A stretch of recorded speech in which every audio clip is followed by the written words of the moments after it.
ইয়াহুদি নাসারা বা যারা অমুসলিম আছেন তাদের বিরোধিতা করতে হবে, কেন বা এটা? এটা এ কারণে যে ইসলাম যেহেতু পূর্ণাঙ্গ দিন, ইসলাম চায় মুসলমান প্রতিটা ক্ষেত্রে স্বতন্ত্র থাকবে, স্বকীয় থাকবে এবং তাদের সাদৃশ্য অতীতের পূর্বসূরি নেককার যারা ছিল তাদের সঙ্গেই হবে। কারণ একটা নীতি হলো মান তাশাব্বাহা বিকাউমিন ফাহুয়া মিনহুম, যে যাদের সাদৃশ্য অবলম্বন করে সে তাদের অন্তর্ভুক্ত বলেই বিবেচিত হয়। এজন্য ইসলাম অন্যান্য কাজ অর্থাৎ পোশাক আশাক সংস্কৃতি এগুলোর ক্ষেত্রে তো অন্যদের বিরোধিতা করতে শিখিয়েছেই। যেমন কোরআনে আল্লাহ বলেন ওয়ালা তারকানু ইলাল্লাযীনা যালামু ফাতামাসসাকুমুন নার, যারা জুলুম করেছে অর্থাৎ কুফর শিরিক অবলম্বন করেছে তোমরা তাদের দিকে ঝুঁকে পড়ো না, না হলে জাহান্নামের আগুন তোমাদেরকে স্পর্শ করবে। এখানে ঝুঁকে পড়ার মধ্যে এটা অন্তর্ভুক্ত তাদের আদর্শ তাদের সংস্কৃতি মানুষ অনুসরণ করতে শুরু করবে। তো ইসলাম চায় মুসলমান স্বতন্ত্র থাকবে, স্বকীয় থাকবে। এজন্য নবীজি 3টা টাইমে নামাজ পড়াকেও নিষিদ্ধ করে দিয়েছেন। কেন? এই 3 টাইমে সূর্যের পূজারীরা সূর্যের পূজা করে, যখন সূর্য উদিত হয়, যখন অস্ত যায়, আর যখন ঠিক মাথার উপরে থাকে। এখন মুসলমান যদি 3 টাইমে নামাজ পড়ে, নামাজে সে সেজদা দিবে, দণ্ডায়মান হবে, রুকু করবে, সে তো করবে আল্লাহর উদ্দেশ্যে। কিন্তু সূর্য পূজারীরা যেহেতু এই সময়ে সূর্যের পূজা করে, ওদের সঙ্গে বাহ্যিক একটা মিল এবং সাদৃশ্য হবে।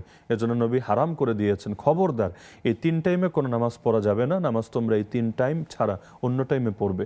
এজন্য আশুরা রোজা রাখার ক্ষেত্রেও কেউ যদি একটা রোজা রাখে, রোজা হবে না তা না, রোজা তো হয়ে যাবে, কিন্তু পরিপূর্ণ সওয়াব সে যদি পেতে চায় তাহলে নবীর শিক্ষা অনুসারে হয়তো আগে একদিন অথবা পরে একদিন রাখবে। এবছর আলহামদুলিল্লাহ আল্লাহ তাআলা দ্বিগুণ সওয়াব পাওয়ার সুযোগ দিয়েছেন। কারণ গতকাল আমরা যারা রোজা রেখেছি সাপ্তাহিক রোজা সওয়াবও পেয়ে গিয়েছি বৃহস্পতিবার হিসাবে, সোমবার বৃহস্পতি সাপ্তাহিক রোজা, আর আমরা 9 তারিখের সওয়াবও পেয়েছি। আর আজকে শুক্রবার এমনি সাপ্তাহিক ঈদের দিন, অত্যন্ত সম্মানিত মর্যাদাপূর্ণ দিন।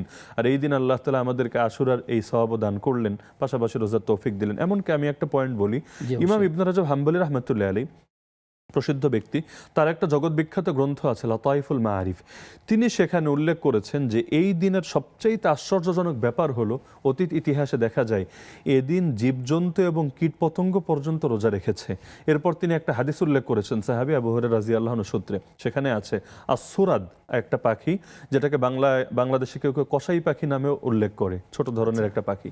এই পাখিটা সর্বপ্রথম আশুরার দিন রোজা রেখেছিল এবং তিনি এক বুজুর্গের হাওলায় উল্লেখ করেছেন। তিনি সেই বুজুর্গ বলেন যে আমি সারা বছর প্রতিদিন রুটি দিতাম পিঁপড়ার উদ্দেশ্যে, পিঁপড়া এসে এগুলো খেয়ে যেত, কিন্তু বছরে একটা দিন দেখতাম সারাদিন রুটি পড়ে থাকে, পিঁপড়া খায় না। সেই দিনটা আমি খেয়াল করলাম, সেটা ছিল আশুরার দিন। তো তিনি এটা উল্লেখ করে বলেন যে আশুরার দিন এতই মহিমান্বিত যে প্রাণীকুলের মধ্যে পর্যন্ত এই দিন কেউ কেউ রোজা রাখার ইতিহাস সামনে ঘটেছে। তো আজকে যারা রোজা রাখতে পেরেছে বড়ই সৌভাগ্যবান, আল্লাহ রাসূল সাল্লাল্লাহু আলাইহি ওয়াসাল্লামের এই শিক্ষাটা জীবনে ধারণ করতে পেরেছে।